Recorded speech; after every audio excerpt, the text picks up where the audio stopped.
na hora do sincerão sobre o live action de Branca de Neve. A minha opinião, a minha percepção sobre as coisas. Tanto o que funciona no filme, quanto a parte negativa. E claro, eu vou responder a sua dúvida. Você que está com a mente aberta ainda, para interpretar, para ver se o filme é ou não lacração, se tem ou não lacração, você fica até o final do vídeo, porque aqui, obviamente, eu vou falar a minha opinião sobre aquilo que eu fui assistir. Vamos começar com a parte mais leve, que é a direção e o roteiro.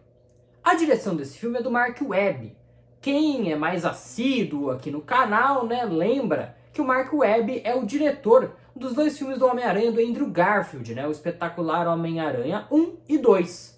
E aqui ele manda muito bem na direção, assim como naqueles filmes. Aqueles filmes, eles têm muitos problemas de roteiro, mas a direção do filme é ótima. Tem várias cenas icônicas daqueles dois filmes que a gente lembra até hoje. E aqui também tem realmente vários takes lindos, incríveis, sensacionais aqui nesse live action. E o roteiro? Bom, o roteiro, ele obviamente teria que adaptar a história original. A linha tênue, né, a coluna vertebral da história original do desenho de 1937, ela se mantém, mas obviamente é uma história que precisava ser ampliada, né, precisavam ser acrescentadas mais coisas. Agora eu quero comentar sobre o público desse filme e por que ele pode dar certo, por que ele pode fazer sucesso. A gente não tem nada de bilheteria ainda, a gente vai descobrir isso mais no domingo, ao final do dia, né? E o que acontece? É um filme que, na minha sessão, eu percebi que tinha dois tipos de público. Dois, sim. Que é o público criança, que até pode ter assistido o desenho original, mas principalmente as meninas que querem ver um novo filme de princesa da Disney. E assim, para esse público, esse filme vai funcionar 100%. Né? A criançada que tá fora dessas polêmicas que muitas vezes nem entram na tela do filme, a criançada vai se divertir, vai gostar, as músicas e tal, né? E tem um público um pouco mais velho. Só que, diferentemente dos outros live actions da Disney, porque, por exemplo, em A Bela e a Fera, em Aladdin, em Mulan, em Mowgli, em A Pequena Sereia, por exemplo, a gente tem uma nostalgia muito grande. Por quê? São filmes, A Pequena Sereia de 89, os outros filmes que eu citei dos anos 90. Então, tipo, a galera que nasceu nos anos 80 cresceu assistindo esses filmes. Então, quando era criança, assistiu. Eu mesmo, que nasci em 97, cresci assistindo esses filmes. Então a gente tem uma memória afetiva com eles, do tempo que a gente era criança, e possivelmente mais feliz, né? Entenda como quiser, de uma maravilha que era. Então, além de relembrar as memórias de assistir o filme, a gente relembra junto da nossa infância. Coisa que um filme de 1937, né, não tinha ninguém... Porra, como que eu vou dizer isso sem, né, ofender ninguém? 1%, vai, do público desse filme agora, do live action, assistiu o lançamento em 37. Porque uma criança que tinha, em 1937, tinha, sei lá, 10 anos... ela vai estar quase fazendo 100 anos agora. Então é muita coisa. Então são menos pessoas com esse ar nostálgico. Só que mesmo assim tinha um público um pouco mais velho, que não estava acompanhando as crianças, não, que foram sozinhos. Sim, tinha um trio assim, de uns 50, 60 anos ali, na estreia, no primeiro horário, que estava ali, porque possivelmente assistiu esse filme sim quando eles eram crianças, mas não era um lançamento da época. Mas ainda assim é um público menor. Então a afetividade com esse filme, ela vai ser um pouco menor. Isso pode facilitar o recebimento dele. Músicas. O filme, obviamente, ele ia, além de ampliar o roteiro, ele ia mudar um pouco as músicas. Ia acrescentar outras músicas. Eu acho que tem música demais no filme. Ah, eu sei que é um musical. Sim, mas mesmo os musicais da Disney, mais tradicionais assim, por exemplo, Aladdin, A Bela e a Fera, A Pequena Sereia, quando chega do meio pro final do filme já não tem mais música. As músicas estão ali mais no começo e tal. Esse filme aqui ele tem muita música, no final ele tem música. Então, não no final, na última cena que eu tô querendo dizer, mas tipo, quando a Branca de Neve ela chega na cidade depois de novo, tem uma música. E assim, na reta final do filme, uma música demorada assim, eu acho que mais atrapalha do que ajuda. A gente quer logo o desfecho, a gente quer logo a ação. Né? Então, na minha visão, incomodou um pouquinho, eu acho que tem muita música. tem muita música, mas as músicas são legais, algumas eu gostei mais, outras menos. Por exemplo, a novidade que eles trouxeram na música dos Sete Anões, do eu vou pra casa, agora eu vou. Gostei. Gostei da música da Branca de Neve com o príncipe, que não é príncipe, né? O Jonathan, gostei bastante. Aí agora a gente vai encerrar com dois assuntos. A lacração e a cópia. Porque assim, eu senti que o filme em vários momentos copiou outros filmes da Disney. Tem problema?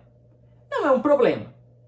Mas é uma questão, na hora que eu vi ali, eu falei, tá, que a Rainha Má, ela era madrasta da Branca de Neve, apesar disso não ser dito com todas as letras na animação, isso era muito claro. Ela não é a mãe da Branca de Neve. Então já existia no desenho original essa questão de madrasta. Mas isso não é explorado. A questão de madrasta é mais explorado no filme da Cinderela, por exemplo. E aqui no live action, essa situação de madrasta tá escancarada. Porque no começo do filme tem o rei com a rainha, os pais da Branca de Neve, ela criança, aí a mãe dela morre, aí o rei conhece a outra princesa, que é a Gal Gadot, que é a Rainha Má no futuro, né? Ele se casa com ela e tal. Então essa relação de madrasta, ela existe. E aí, depois que o rei morre, a rainha prende a Branca de Neve no castelo, não deixa ela mais viver. E bota ela para fazer serviços domésticos. Então cria-se muito essa comparação inevitável com Cinderela, né? A questão da gata borralheira. O próprio príncipe, que não é príncipe, que ele é meio que o rei dos ladrões, os ladrões que dizem roubar em nome do rei, que se lembram dos tempos áureos do império e tal. Ele tem uma vibe Flynn Rider, porque ele é meio, sabe o Flynn Rider de Enrolados, da Rapunzel? Então ele tem esse pique. Ele tem um pique porque ele é meio malandro. Ele tem um pique Aladdin também, porque ele é ladrão. A primeira cena dele no filme é ele roubando o castelo. Lembra muito o Aladdin. Ainda em Aladdin, por exemplo, tem um momento em que a Branca de Neve ela entrega pra ele o colar dela pra depois ele retornar. E no live action de Aladdin tem a mesma coisa. A Jasmine ela entrega pra ele um negócio de cabelo assim pra ele voltar no dia seguinte. E ele não volta porque ele foi capturado pelo Jafar. Então a mesma vibe aqui, ainda comparando com Aladdin, no final do filme, a Branca de Neve é novamente capturada pelos guardas, e aí a rainha manda eles matarem ela, né? E aí ela vira pros guardas e lembra deles, da vida que eles tinham antes da rainha, como a vida era boa, um era camponês, o outro era padeiro, e por aí vai. E me passou muito a vibe, a mesma coisa que a Jasmine fez também no live action de Aladdin, de virar pro Hakim, né, que era o guarda, que tava... O Jafar tinha virado sultão, né, pelo feitiço do gênio, e o Hakim, então, tinha que defender os interesses do sultão. Ela vira pra ele, Hakim, você era fiel à nossa família, não sei o que, lembra dele do passado, sabe? Então, também foi outra coisa muito parecida aqui. E a lacração? Bom, o filme ele teve vários problemas, mas eu vou te dizer que a maioria deles não extrapola, né, os bastidores. Isso não vai pra tela. Por exemplo, o problema da Gal Gadot com a Rachel Zegler. Porque a Gal Gadot é de Israel e a Rachel Zegler declarou apoio à Palestina. Então há uma guerra entre essas duas localidades e isso não vai pra tela.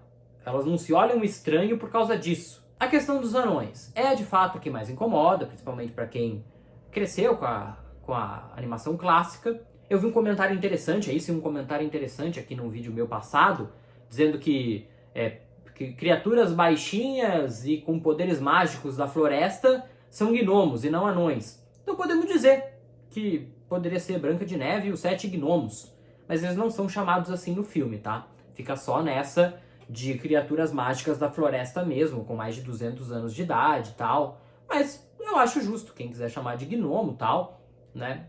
Não acho que seja ofensivo, porque é a proposta do filme mesmo, tirar os anões. Mas aí agora eu vou fazer uma pergunta capciosa. Porque pensa, a reclamação de quem fala em cultura woke e fala em lacração não é quando você coloca uma minoria dentro de um filme ou de uma série para falar sobre aquele assunto e isso soa de maneira forçada, certo? Agora vem aqui a pergunta. Pessoas com nanismo, os famosos anões, não seriam eles a minoria? Então aqui nesse filme, na verdade, eles tiraram a minoria para inventar criaturas mágicas. Não é o oposto do que você reclama que seja a cultura woke, a cultura de lacração? Eu não acho que deveria ter tirado, por N motivos. Entre elas porque você perdeu a oportunidade de dar a chance para 14 pessoas, sim, 14. 14 pessoas com nanismo, 7 que fariam os próprios anões e outros prováveis 7 que fariam os seus dublês. 14 pessoas com nanismo perderam a oportunidade de ganhar destaque num filme em Hollywood onde eles teriam um bom tempo de tela. Em contrapartida, a Disney criou outros 7 amigos para o príncipe, que não é um príncipe, como eu já disse. Entre esses 7 amigos, um deles é um anão, é uma pessoa com nanismo. Então não pode ter os 7 anões, mas pode ter um anão entre os amigos do protagonista, que é um ladrão e que o apelido dele é Mestre. Que Mestre é o nome de um dos anões. Então isso pode. Tem as coisas que a própria Disney não se ajuda, a Rachel Zegler não se ajudou ao declarar apoio à Palestina num filme já tão conturbado, uma colega de elenco que é de Israel, então tem certas coisas que de fato não tenho como defender.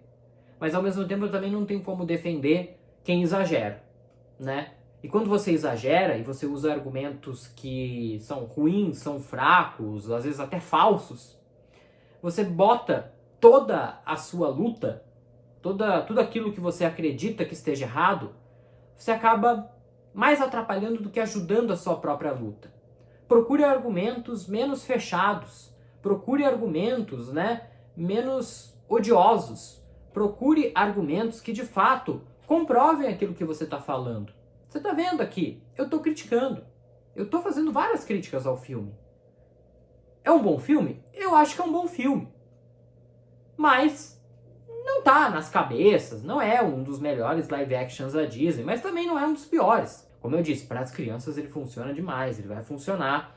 Eu acho que ele vai fazer uma bilheteria razoável. Vamos ver o quanto esse ódio exacerbado vai atrapalhar o filme. Eu de verdade espero que não. Porque esse ódio não pode vencer. Pensa. Sem motivo. Quer dizer, sem motivo não. Desculpa, aí eu errei. Mas sem um motivo tão exagerado quanto eles pintam. Entende? Então, se você puder ir no cinema, se tiver uma criança para ir junto, se você tiver uma memória nostálgica ao filme, eu acho que compensa muito você ir no cinema e tirar a sua própria conclusão. Se não der para ir no cinema, espera chegar no Disney Plus, dá um outro jeitinho aí, mas assiste para tirar a sua própria conclusão. Se tu não tá podendo pagar por isso, espera chegar em alguma plataforma aí que você consiga assistir e tire sua própria conclusão. Se for para você achar que é lacração mesmo, que seja assistindo o filme, mas assistindo o filme com a mente aberta. É o convite que eu faço para você hoje, beleza? Se inscreve no canal, deixa um like nesse vídeo que é muito importante pra gente, de verdade. Quando a gente compra uma briga dessa, quem tá junto com a gente mesmo de verdade é que ajuda a gente nesse momento, beleza? E aqui na tela estão aparecendo outros vídeos falando tudo do live action de Branca de Neve. E já já vai sair mais um vídeo aqui no canal, com certeza. A cobertura não acabou por aqui.